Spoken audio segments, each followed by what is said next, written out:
예, 오늘은 예루살렘을 향하시는 길에 또 있었던 일들을 통해서 하나님께서 우리에게 주시는 그런 가르침들을 바라보게 되는데요. 안식일에 바리새인의 지도자의 집에 들어가서 함께 식사를 하십니다. 회당 중심의 모임을 했을 때는요, 안식일 그 모임이 끝나면 함께 식사를 하는, 특별히 이렇게 사람들을 불러 모아서 함께 식사를 하는 것이 규례처럼 지켜지고 있었다고 합니다. 아마 그런 것 안에서 예수님께서 지도자의 집, 바리새인들 중에서도 조금 그 지도자급에 있는 사람의 집에 가서 함께 교제하게 되시는데요. 그런데 그 초대가 순수하지만은 않은 것을 보시면 그들이 엿보고 있다라고 얘기합니다. 그들은 예수님을 계속해서 염탐하고 있고요. 이 엿보는 것이 어떤 좋은 뜻보다는 이분이 정말 그분이신가? 그분이라면 메시아라면 내가 정말 잘 믿어야 되겠다. 이것이 아니라 계속해서 예수님을 흠잡으려고 예수님을 엿보고 정탐하고 어떻게든 그 예수님을 끌어내리고자 하는 그런 의도가 숨겨져 있는 것을 엿보다는 단어를 통해서 우리가 찾아보게 됩니다. 아, 여러분은 주님을 어떤 눈으로 바라보고 계십니까? 우리의 눈을 예수님께 집중해야 저희가 이 초점 싸움에서 이기게 되는데 이 바라보는 시선도 중요하더라고요. 저희가 어떤 마음으로 바라보는지 한번 해보십시오. 정말 맞는지 안 맞는지.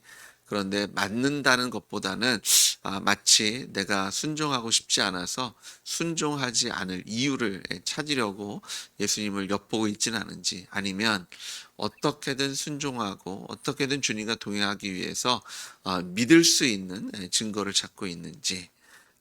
우리가 같은 장소에 같은 시간에 사람들이 와서 같은 말을 들어도요, 은혜를 받는 사람이 있고 아무런 일이 생기지 않는 사람이 있고 오히려 시험에 드는 사람들이 있더라고요. 여러분 주님 전에 나올 때 어떤 마음으로 오시는지 오늘 이 새벽 예배 통해서 주님께 온전히 눈을 맞추실 때 하나님께서 부어주시는 은혜와 능력을 경험하시는 여러분 되시길 주님으로 축복합니다.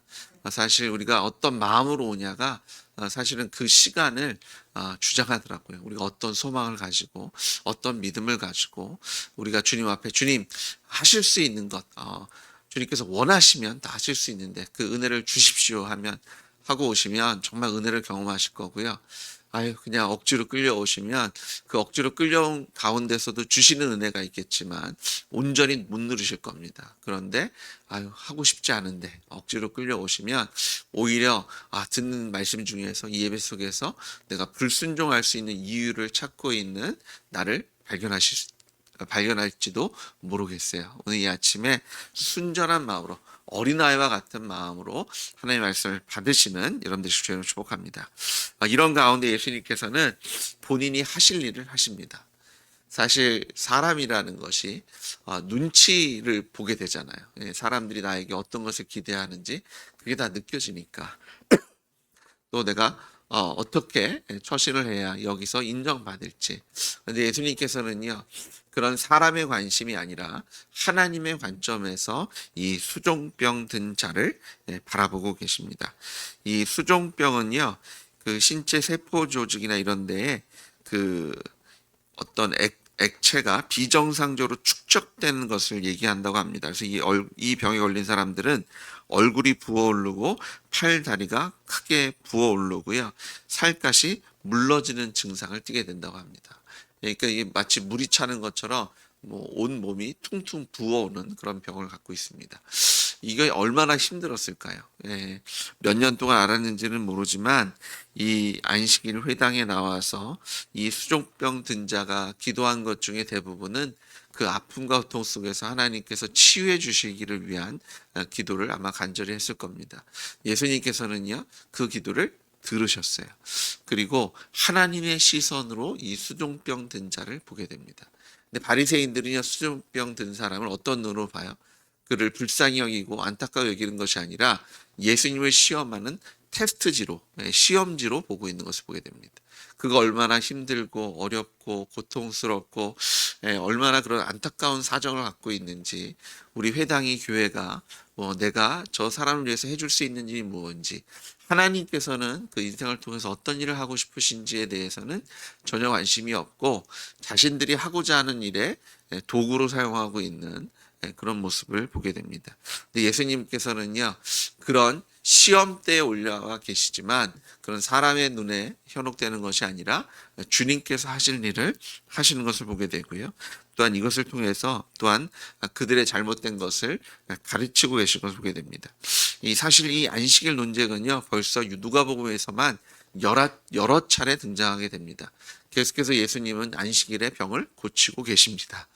사실 안식일 하루고요. 6일 동안 하실 수 있고, 물론 6일 동안도 많은 병자들을 고치셨고 귀신들을 내어 쫓으셨습니다. 근데 안식일조차도 주님께서 그 일을 멈추지 않고 계신 것을 보게 됩니다. 그만큼 이 안식일의 병을 고치는 것을 통해서 주님께서 하시고자 하는 분명한 말씀이 있는 것을 보게 되죠. 그러면서 이 바리새인들과 율법 서기관들, 율법 교사들이 잘못 가지고 있는 안식일에 대한 편견을 다시 한번 말씀하시죠. 안식일에 병 고쳐주는 것이 합당하냐, 합당하지 아니하냐. 여기서 합당하냐는 것을 직역하면 이것이 율법적이냐, 율법적이지 않냐라고 직접적으로 물으시고 계신 겁니다. 안식일에 병 고치는 것이 지금 계속해서 안식일 논쟁이 일어나고 있는데 정말 톡 까놓고 얘기를 하시는 거죠. 내가 이 병을 고치는 것이 율법적인 것이냐, 율법적이지 않은 것이냐. 이게 성경적인 것이냐, 성경적이지 않는 것이냐. 근데 예수님께서 대답하지 못하는, 그들도 이게 마음에 찔리는 것이 있었던 거죠. 대답하지 못하는 가운데 예수님께서는 그 수도병 든 자를 고쳐주시는 것을 보게 됩니다. 이 당시에 율법에 의하면 이 사람들 그 파들마다 좀 다른 해석을 갖기도 했지만 이 미시나에 의하면 두 가지가 있습니다. 안식일을 온전히 지키는 두 가지 방법 중에 하나가 온건한 방법이 있고요. 두 번째가 엄격한 것이 있는데, 온건한 규정에 의하면 구덩이에 빠진 짐승을 구해낼 수 있었습니다. 그런데 엄격한 그 규정을 따르면 건져내면 안 되고요. 구덩이에 빠진 짐승에게 먹이를 줄 수는 있었다고 합니다. 미시나에 의하면. 그런데 그 쿰란 공동체라는 곳에서는요, 구덩이에 빠진 사람은 구해낼 수 있지만 짐승은 구해낼 수 없도록 규정했다고 합니다. 이것이 율법, 십계명에서 나온 규례들이잖아요. 이것은 장로들이 역사 속에서 그런 영적인 지도자들이 안식일을 바르게 지키려면 이렇게 해야 되고 저렇게 해야 되고 이것이 맞는 것 같고 이런 것들이 계속해서 쌓여진 거잖아요. 그래서 다른 의견들도 존재했던 것을 보게 됩니다. 그래서 쿰란이란 공동체는 사람은 건져내지만 짐승은 그냥 둘 것. 그런데 또 미시나, 근데 사실 이 미시나가 훨씬 더 많은 유대인들이 쫓았던 규례인데요. 온건한 방법, 엄격한 방법이 있는데, 온건한 것은 건져내도 되고요, 짐승을. 그리고 엄격한 것은 그거 안 되고 그래도 먹이는 주자. 그런데 이 당시 유대인들은 이 온건한 방법으로 미시나를 지키고 있던 것을 우리가 보게 됩니다. 그래서 예수님께서도 너희들이 이게 안식일에 구덩이에 빠진 짐승은 건져내지 않느냐? 근데 왜 우리가 사람을 건져내지 못해야 되겠느냐? 이 안식일 논쟁의 중심은 정말 하나님께서 원하시는 것이 무엇이냐에 대한 질문입니다. 안식일의 주인은 하나님이신데 하나님께서 온 땅을 창조하셨고 이 하나님께서 다스리는 세상인데 정말 하나님께서 원하시는 것이 무엇이냐? 우리가 하나님을 사랑해야 되고 이와 같이 이웃들을 사랑해 줘야 하는데 이것 안에서 정말 하나님께서 원하시는 것은 무엇이냐? 하나님께서 기뻐하시는 것은 무엇이냐? 어쩌면 때로는 건져낼 수도 있고 건져내지 않을 수도 있고요. 먹이를 줄 수도 있고 먹이를 주지 않을 수도 있는, 어쩌면 때에 따라서는 다른 케이스를, 다른 그런 모습들이 나올 수도 있지만 방법은 동일했을 겁니다. 하나님께서 기뻐하시는 것이 무엇이겠느냐? 사도 바울이 교회에 대해서 함께 그 이방인들을 대상으로 이렇게 교회가 개척되면서 문제가 되었던 것이 이 고기를 먹는 문제였죠. 그래서 그 당시에 고기들이 대부분 이방 신에게 제사가 드려졌던 것이기 때문에 이것을 먹지 말아야 된다. 먹어도 된다. 사도 바울은 감사함으로 이방 신은 가짜니까요. 어차피 아무것도 없는 데다 이렇게 뭐 올려놨다 내려온 거기 때문에 감사로 먹어도 된다. 하지만 연약한 사람들을 위해서는 시험에 든다면 먹지 않아도 별 문제 없지 않느냐. 먹지 말자라고도 얘기하는. 하지만 그 중심은 뭐예요? 하나님과 사람에 대한. 하나님께서 원하시는 것이 무엇일까? 하나님께서 저 인생을 사랑하시는데 그 하나님의 사랑이 나타내어질 수 있는, 하나님께서 기뻐하시는 방법을 찾아나가고 있던 그런 초대교회의 모습을 바라보게 되죠. 그런 것 안에서 정말 이 안식일에 나오는 논쟁의 중요한 것은 안식일의 주인이 누구시냐. 예수님께서 안식일의 주인이시고요. 예수님께서 안식일을 주일로 바꾸셔서 우리가 토요일날 만나는 것이 아니라 주일날 예배드리는 것은 부활하신 예수님을 찬양하고 예배하는 그 예배의 의미로 우리가 주일날 하나님께 예배하는 줄 믿습니다. 그래서 안식일의 주인은 예수님이십니다. 예수님으로 안식일이 주일로 바뀌었고요. 또 예수님 때문에 우리가 선한 사마리아인의 비유를 통해서 알 수 있듯이 우리의 몸과 우리의 손이 좀 지저분해져도 시체도 만질 수 있는 거고 부정한 것도 만질 수 있는, 하지만 그 모든 것이 하나님께서 기뻐하시는 것을 행하시는 여러분 되시길 주의 이름으로 축복합니다. 그러면서 이제 두 번째 이야기는요. 또 청함을 받은 사람들. 지금 그 바리새인의 지도자의 집에 가셨잖아요. 그때 가만히 봤더니 온 사람들마다 이 높은 자리에 앉고자 하는 그런 사람들의 모습, 그리고 높은 자리에 앉고 싶어하는 그런 사람들의 마음을 읽으셨던 것 같아요. 그러면서 그러지 말고, 왜냐하면 나보다 더 높은 사람이면 그 자리 내어줘야 되잖아요. 그럼 얼마나 창피하고 부끄럽겠습니까?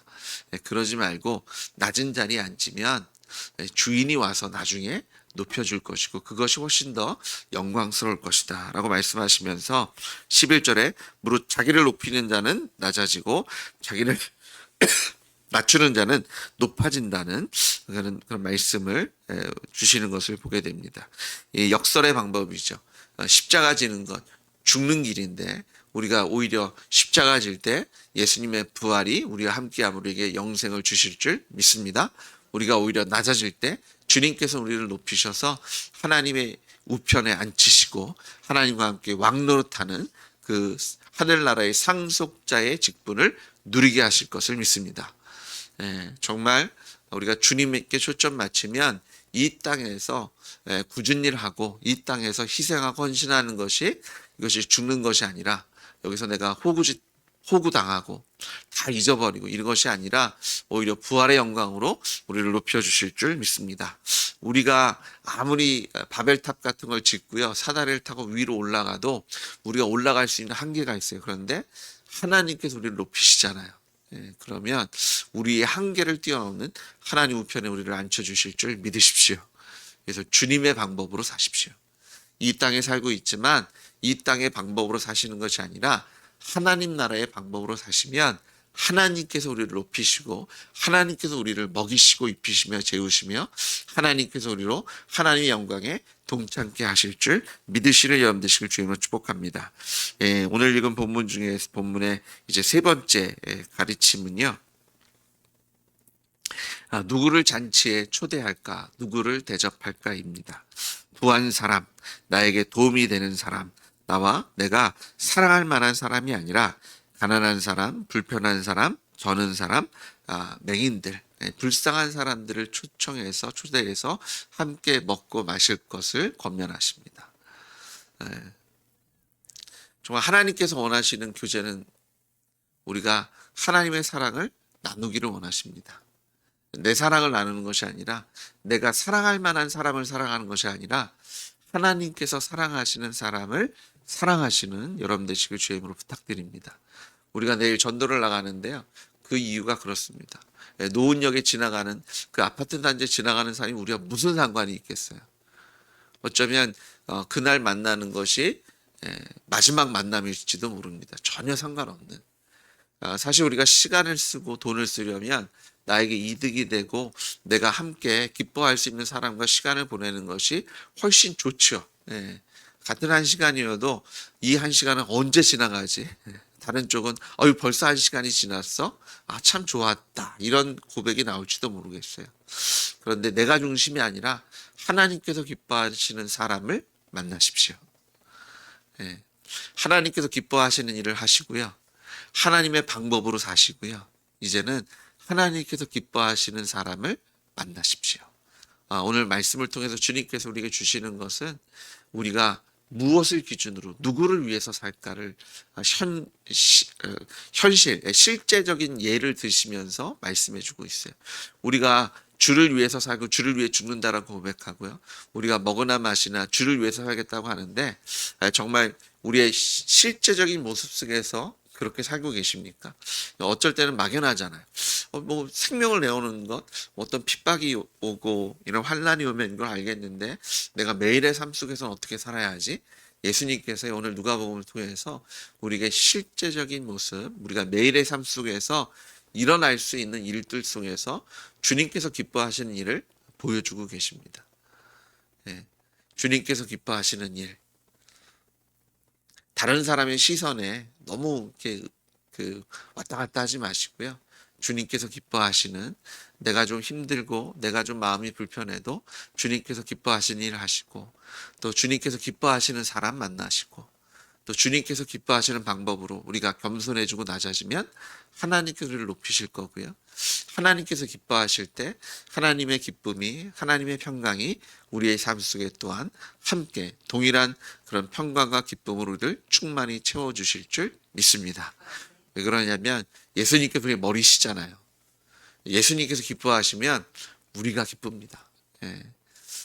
하나님께서 기뻐하시는 그 기쁨을 오늘 하루도 함께 누리시는 여러분들 되시길 주님으로 축복합니다. 같이 기도하시겠습니다.